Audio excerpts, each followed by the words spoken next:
Hey everyone, welcome back to the Daily Dialogue, the podcast where we help you level up your language skills while diving into life-changing topics. I'm Alex, and with me today is my co-host. Jamie. What's going on, listeners? Today, we're diving deep into something that can completely transform your life, habits. But here's the twist. Not only will this episode inspire you to build better habits, but it'll also boost your English vocabulary along the way. So buckle up, because we've got some powerful words and ideas coming your way. Absolutely. And before we jump in, let me ask you all a question. How many of you have tried starting a new habit, like working out or reading more, only to give up after a week or two? If you raised your hand, don't worry, you're not alone. We're here to change that. Yeah, and trust us, building good habits isn't just about self-discipline. It's about understanding how small actions lead to big results. Plus, by the end of this episode, you'll know some killer English words to describe these habits and sound super smart when talking about them. Let's get started. All right, Jamie, let's start with the basics. Why are habits so important for personal growth? Great question, Alex. Think about it this way. Our lives are basically the sum of all the little things we do every day. If you brush your teeth twice a day, floss regularly, and eat healthy food, those tiny actions add up to great dental health over time. That's what habits do. They compound. Exactly. And speaking of compounding, let's introduce our first word, compound. It means to grow or increase gradually over time. For example, if you save $100 each month, the money compounds, meaning it grows bigger as interest adds up. The same goes for habits. If you read 10 pages a day, soon enough you'll finish dozens of books in a year. Love that. Another word related to habits is ritual. A ritual is an action or activity done repeatedly, often at specific times. Unlike habits, rituals usually carry emotional significance. For instance, drinking coffee every morning might be a ritual for you. It's not just about caffeine, it's part of your routine. Perfect. Now let's talk about why bad habits stick around so easily. Have you ever noticed how hard it is to stop scrolling on social media late at night? Oh, absolutely. This brings us to another key term, trigger. A trigger is something that sets off a behavior. For example, seeing your phone light up with notifications could be a trigger to check it constantly.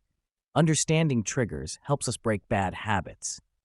So, quick recap. Habits compound over time, rituals add meaning to routines, and triggers spark behaviors. Are you guys ready to dive deeper? Yes, let's go. One of the most effective ways to build good habits is through the concept of micro-habits. These are tiny, almost effortless actions that you can incorporate into your daily life without feeling overwhelmed. Right? For example, instead of saying, I'm going to run 5 miles tomorrow, you might say, I'll put on my running shoes.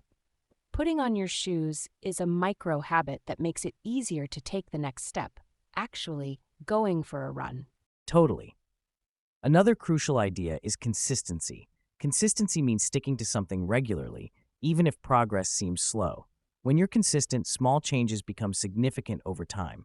Here's a fun word for consistency: perseverance. Perseverance refers to continuing to work toward a goal despite challenges. Imagine someone learning English. It takes perseverance to practice grammar rules daily until they become second nature.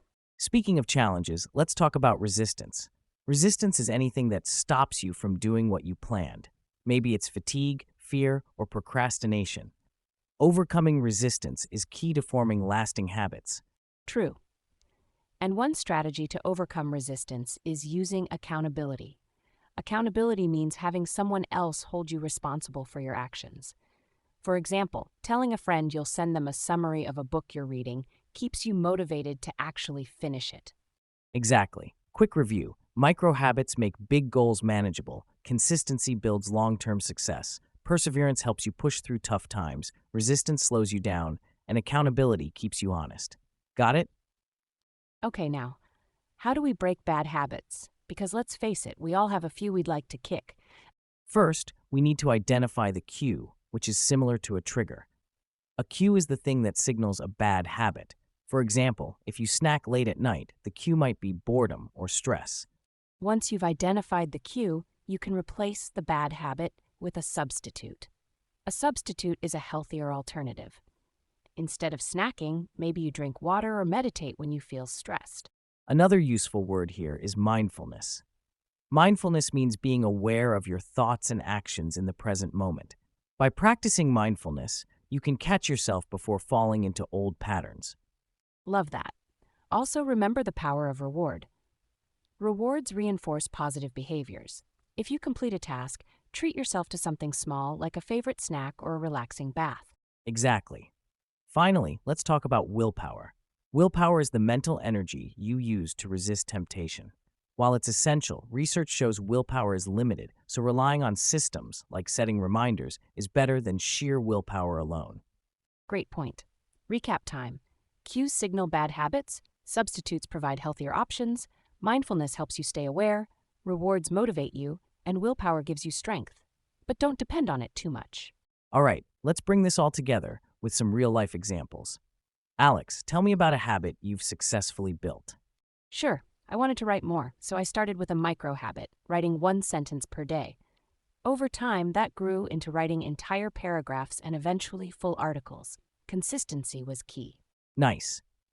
My example involves exercise. I used to hate working out, but I made it a ritual by scheduling it at the same time every morning. Now it's non-negotiable, and I feel amazing afterward. Awesome. And for breaking bad habits, Jamie, how did you stop procrastinating? Well, I realized my cue was opening social media apps. To fix it, I deleted those apps from my phone and substituted them with productivity tools. It wasn't easy, but mindfulness helped me recognize when I was tempted to procrastinate. Inspiring stories. Listeners, think about your own habits. What small change can you make today? Before we wrap up, let's review all the awesome English words we covered today. Compound, gradual growth over time. Ritual, repeated actions with emotional significance. Trigger cue, something that sparks a behavior. Microhabit, tiny, easy-to-start actions. Consistency, regularity in doing something. Perseverance, persistence despite challenges. Resistance, barriers that stop progress. Accountability, being held responsible for actions. Substitute, healthier alternatives to bad habits. Mindfulness, awareness of the present moment. Reward, positive reinforcement for good behavior. Willpower, mental strength to resist temptation. Phew, that's a lot of vocab, but trust me, mastering these words will make you sound fluent and confident in discussions about habits. Thanks for tuning in, everyone. Remember, building good habits takes time, but the effort is worth it. Start small, stay consistent, and celebrate your wins along the way. And don't forget to apply the vocabulary we discussed today. Practice using these words in sentences or conversations. It'll help solidify them in your memory.